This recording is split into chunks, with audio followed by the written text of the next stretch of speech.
ચાલો રવિવારની સવારે આ ભાઈ એકલા થઈ ગયા છે એટલે ક્યારનો ઈસ્ટો કાઢીને પછી કહે છે કોક તો રમો. એકલું તો શું કરવું? જો અહીંયા બાની હારે રમતું, બા કુકરીયું નાખ દે હે, પછી એ પ્રમાણે તારે હાકી લેવાનું, બરાબર? અહીંયા પવન અરે પણ ખબર ન પડે તો કાંઈ નહીં, તમારે ખાલી કુકરી જ નાખવાની, એ હાકી લે હે ને એ જીતી જાહે. એને તમારે ખાલી એ કેમ કરવાનું, તું બાને શીખવાડતો જઈજે અને રમતો જઈજે, બરાબર? કુકરી નાખવાની હોય ને, હા હા, એ તમારે પૂછવાનું કે તારે શું કરવાનું, એટલે એ કેમ કરવાનું, એટલે આપણે અડધી કલાક નીકળી જાય.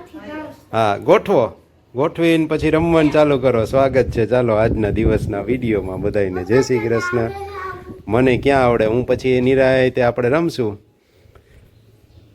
જય સ્વામિનારાયણ ને જય માતાજી. આજના દિવસના વિડીયોમાં સ્વાગત છે. વેદુબેનને એના મમ્મી તો એ સુરતમાં જલમાં પહોંચી ગયા છે, અને આ ભાઈ અહીંયા વાંધો નથી, એને આરામથી રમે છે. ચાલો આજે આ ભાઈ આરામથી રમી રહ્યો છે. કોઈ જાતનો ઇન્સ્ટામાં જેને દિવસ પસાર કરી દીધો. દાદા એરે રમતો હતો, સવારના સમયે ગઈડાબા સાથે રમતો હતો, અને હવે અક્ષર મંદિર બાજુ જવાની એની જે ઈચ્છા હતી એ આપણે પૂરું કરશું, ને ત્યારથી પછી જમ્પિંગમાં પણ જાશું ને થોડું ઘણું તમને આગળનું બતાવશું, બરાબર ને? ચાલો આપણે અહીંયા એન્જોય કરીએ. મમ્મી ને વેદુ સુરત છે, અને એમના જે એ અત્યારે જલમાં ગયા છે, તો એની જે થોડી ઘણી ક્લિપિંગ્સ મોકલેલી છે એમને, તો એ પહેલાં શેર કરી દઉં, આમાં વિડીયોમાં એડ કરી દઉં છું, પછી આગળનું કન્ટેન્ટ આપણે તમારી સાથે શેર કરતા રહીશું. હાલો ભાઈ, પહેલાં ફ્રેશ થઈ જાય ને રેડી થઈ જઈએ આપણે. હાલો. શિવ આખો પ્લાન પૂછે છે, અને પછી કહે છે કે દાદાને બાઈ આવવાના છે. દાદાને બા નથી આવવાના, હમ દો આજ. हम दो, हाँ, तू और मैं, બાપ બેટા. હા, બાપ બેટા ફાધર્સ ડે ની જેવું આપણે ઉજવવાનું છે. હાલો, આજ છે તો બ્રધર્સ ડે, પણ આપણે બે આટો મારી આવીએ, લટાર મારતા આવીએ, બરાબર ને? ચાલો. આ તો video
Daddy, bus. Let's go.